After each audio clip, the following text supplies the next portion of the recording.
நீங்கள் கேட்டுக்கொண்டிருப்பது ஜெயம் வானொலியின் ஆல்ரவுண்டர் அப்பாடேக்கர் வித் ஆர்ஜே விக்னேஷ்.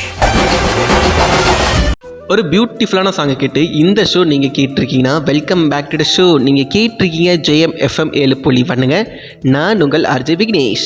ஸோ இன்றைக்கி நம்ம ஷோவில் நான் இளையராஜா சாரை பற்றி பேசிகிட்டு இருக்கேங்க.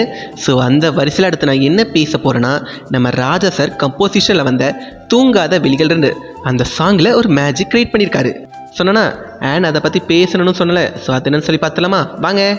அதாவது நம்ம ராஜா சார் வந்து ஒரு எக்ஸ்பிரிமெண்டல் மியூசிக் டைரக்டர் சொல்லி நிறைய பேர் பேசி நான் கேட்டிருக்கேங்க. ஆனால் இந்த சாங் கேட்டப்புறம் இந்த அளவுக்கு எக்ஸ்பிரிமெண்ட்டாக ட்ரை பண்ணுவார்னு நான் கனவுல கூட நினச்சி கூட பார்க்கலன்னா பார்த்துக்கோங்கண்ணே. அதாவது அக்னி நட்சத்திரம் படத்தில் வர இந்த சாங்கை நம்ம ராஜா சார் வந்து எந்த ராகத்தில் க்ரியேட் பண்ணிப்பார்னா, அமிர்தவர்ஷி ராகம் அந்த ராகத்தில் க்ரியேட் பண்ணிப்பார். ஸோ ஜென்ரலாக இந்த ராகம் எதுக்கு யூஸ் பண்ணுவாங்கன்னா, மலையை வர வைக்கிறக்காண்டி இந்த ராகத்தை யூஸ் பண்ணுவாங்க. ஆனால் தூங்காத விழிகள் 2 இந்த சாங் வந்து ஒரு மலையை வர வைக்கிற சாங்கான்னு சொல்லி கேட்டால் அதுதான் இல்லை.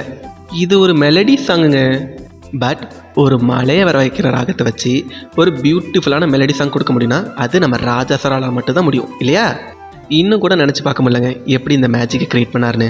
இந்த பக்கம் நம்ம ராஜா சார் வந்து அவர் மியூசிக்கில் இந்த மாதிரி ஒரு மேஜிக்கை க்ரியேட் பண்ணால், அந்த பக்கம் நம்ம யேசுதாஸ் சார் அண்ட் அதுக்கு ஜானகி அம்மா அவங்க 2 பேரும் ஒரு மேஜிக் க்ரியேட் பண்ணியிருப்பாங்க. எப்படின்னு சொல்லி கேட்கிங்களா? அவங்க வாய்ஸில் தான். அவங்க 2 பேர் வாய்ஸும் இந்த சாங்கில் கேட்க ரொம்ப சூப்பராக இருக்கும் தாண்டி அவ்வளோ இனிமையாக இருக்கும். ஸோ இந்த மாதிரி ஒரு சாங்கை நீங்கள் இன்னும் கேட்காம இருக்கீங்கன்னா தயவு செஞ்சு கொஞ்சம் கேளுங்க, ஓகே?